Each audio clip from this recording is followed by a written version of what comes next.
So, Steve, let's start off with the specific strategies that can be implemented to enhance collaboration, primarily between providers and payers. We know those two sets of stakeholders are really important for health outcomes. Yeah, and that's something that I feel like we've been at it for a while, and we've made incremental progress, and we'll continue to evolve and accelerate. And it feels like it's certainly been more than a decade of experimentation, whether with value-based care or other models, and those have produced mixed results, whether it's relative to spending or quality, and actually I feel little impact on health disparities. But I feel that there are three fundamental things that are both challenges, but also at the same time opportunities as we think together about how do we move upstream and how do we focus on some of the proactive health measures. And some of those are, first, what always sort of comes to mind is that one of the challenges is that we continue to live in a transactional system. And that sort of plays out on both sides. From the health provider side, we've built a system of heroes. I'll call that because we are just incredible at solving problems as they emerge. When somebody is really sick, it requires advanced care, probably some of the best in the world, to be able to bring resources, expertise together to address that specific condition. But we've not been as good at really be able to move upstream and preventing some of those from happening in the first place.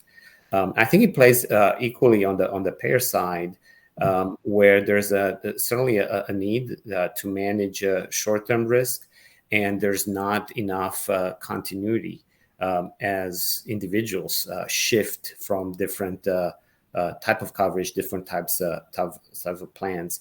So core to, I think, both is aligning incentives around the longitudinal, longer-term trajectory.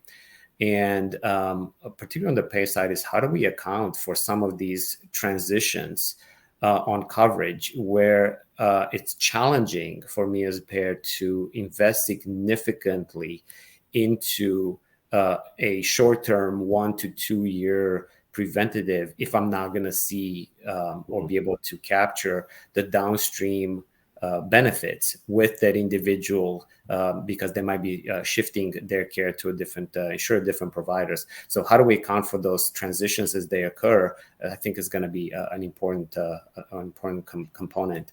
I would say that the second one, cause it's sort of as we think about incentives and how do we drive system optimization, is aligning on not only the preventative aspect of it, but how do we actually bring together the whole person health component. And what I mean by that is I think there are three key things: the physical health, absolutely the mental health, and then addressing and understanding the access barriers, or how do we actually expand access through those non-medical drivers of health. Those three things I think need to happen concurrently, and programs need to build around them and supported not only on the delivery side, but on the payment side.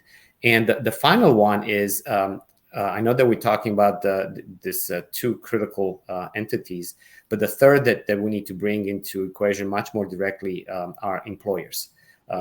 They're so important to be part of this solution, part of this equation, and I think we'll make even more progress as they actively join in this journey.